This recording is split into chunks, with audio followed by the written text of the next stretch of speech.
Well, g'day again, folks. It's me again, heading into ASOC. It's becoming a regular occurrence now. Yeah, but this time it's to go to Citibank. I've got my visa renewal tomorrow, and one of the requirements on the visa for the visa renewal is they need to sort of see your financial statements to make sure that you can support yourself for the next 12 months. Anyway, so we'll cover off that shortly.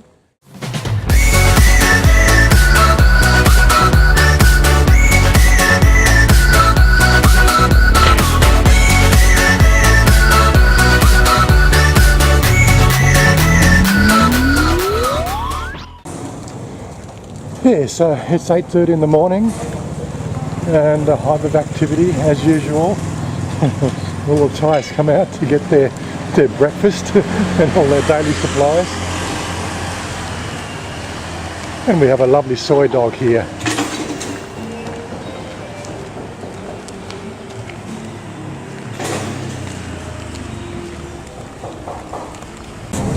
Well, there's our motorcycle taxis. We'll get them in shortly, but I'm just going to jump in here to the 7-Eleven and grab my daily Red Bull. I've actually thought about sort of setting up a camera up here, for an hour or something, do a time lapse for you guys, just to show you the hectic nature of what it's like living in a soy like this. But again, whether that's sort of something that'd be,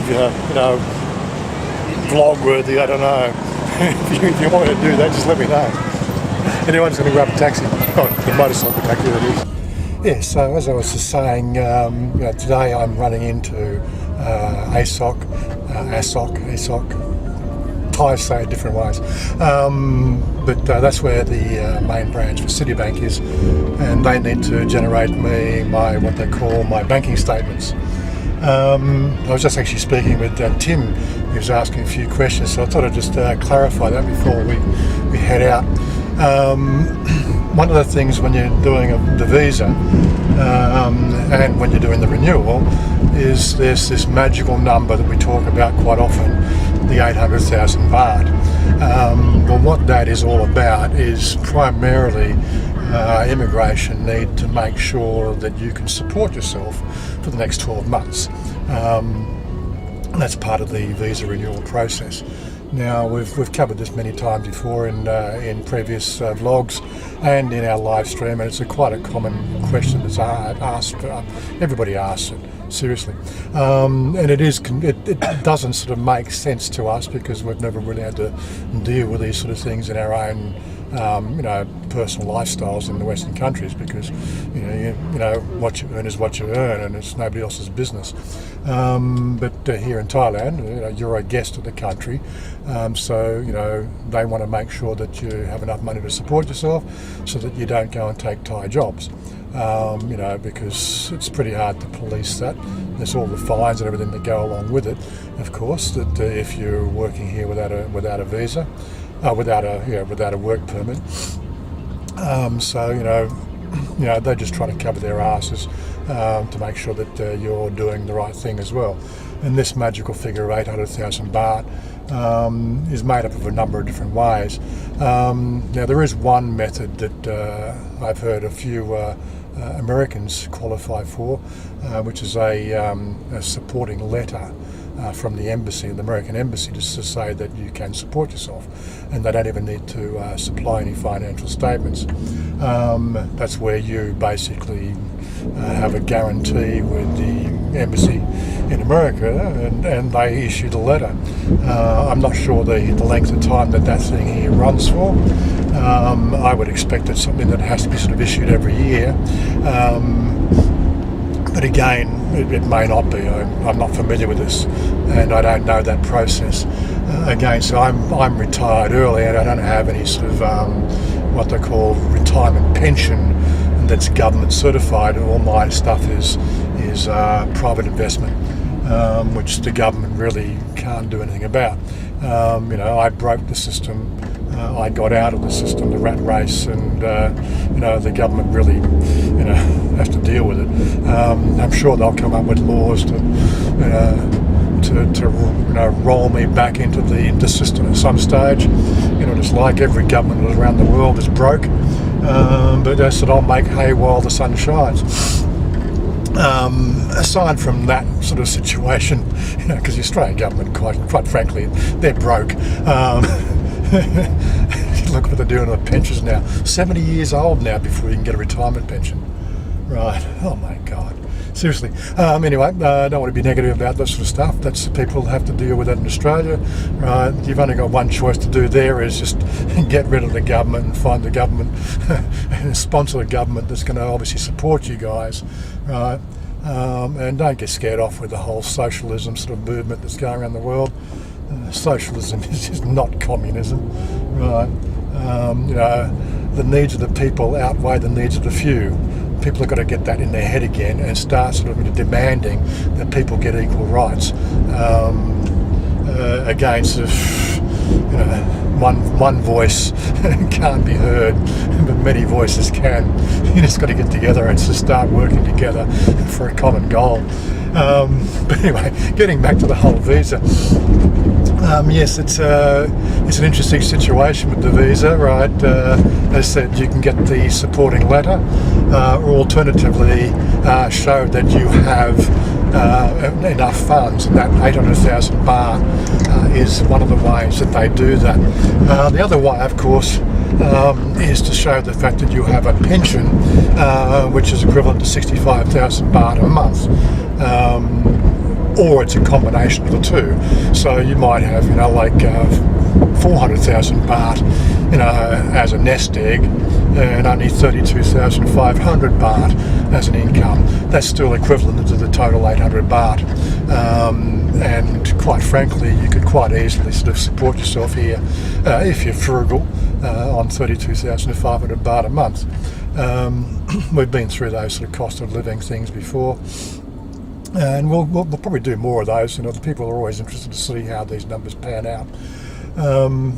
But yeah, so when I first came here, I was just telling Tim, when I first came here, I only needed to show my holdings in my existing Australian bank account, and that was a sort of I think it's like they sort of not notarised but certified.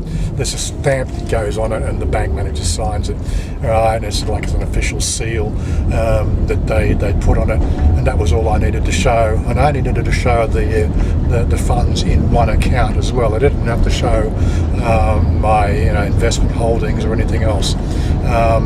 That was all that was required in my situation. And again, as it wasn't money in a Thai bank account, I wasn't living in Thailand at the time.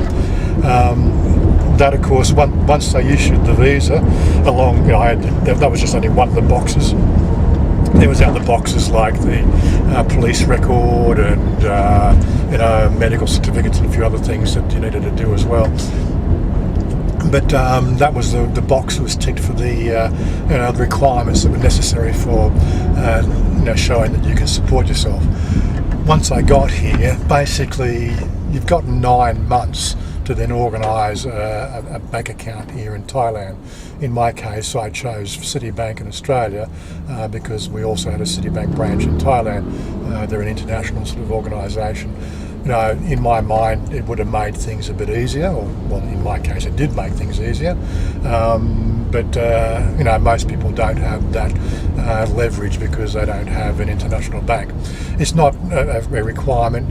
Once you're here and you've got your OA retirement visa, that generally is all that's required to open a Thai bank account. You will find some branches might make it difficult, especially if they're not, like branches in the centre of the city. If you're out the outskirts or in sort of country towns, finding somebody that'll actually sort of knows the requirements for opening bank accounts, and they don't want to have their banking license revoked for money laundering or something. You get the idea. It's just one of those sort of things. People are people. The law is law, or the requirements are the requirements. But people are people, and you just got to forgive them.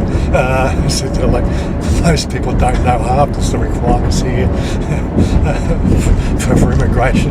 So this is what happens. Generally, though, you've got 9 months to open the bank account, and then all you do is either transfer that 800,000 baht into an account, and that's all you need to do, right? In my case, I transfer monthly my living expenses, and I keep that balance in my bank account. So when it comes to renewal time, what I do is I go, like I'm doing today, I'm going into Citibank today.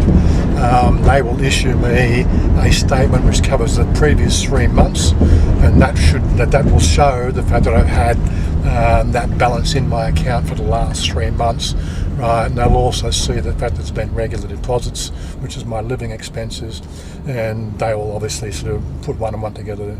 As I said, I've got the minimum 800,000 baht requirement.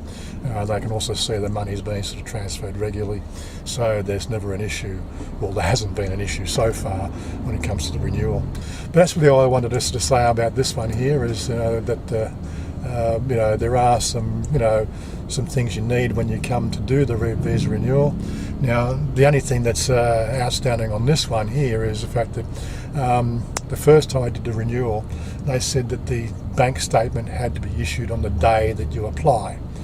And I find that quite hard to believe, so I'm just taking a chance. I'm actually going into ASOC today to get the bank account or the bank statements, and then I'm meeting up with some friends, and we're going to check out some restaurants. I haven't had Mexican tacos for a couple of years, and I'm dying for a Mexican taco. I've got a couple of landmarks I want to check out for that, and hopefully meet up with these guys along the way. Which means the fact that when I go to do my visa renewal tomorrow, I'll be presenting a bank statement that's 1 day old. If I have some issues with that, I'll let you know, and we'll have to deal with it, as things go in that sort of way. I personally don't believe I'm going to have a problem, but as I said, this is Thailand, and you just got to take everything as it comes. It's part of the style of living here in Thailand. Anyway, so what I'm saying now is, like, this is probably a sign-off, and we'll pick it up the video as we go along a bit further down the road. Catch you later, guys, and don't forget to hit that like button. See you soon.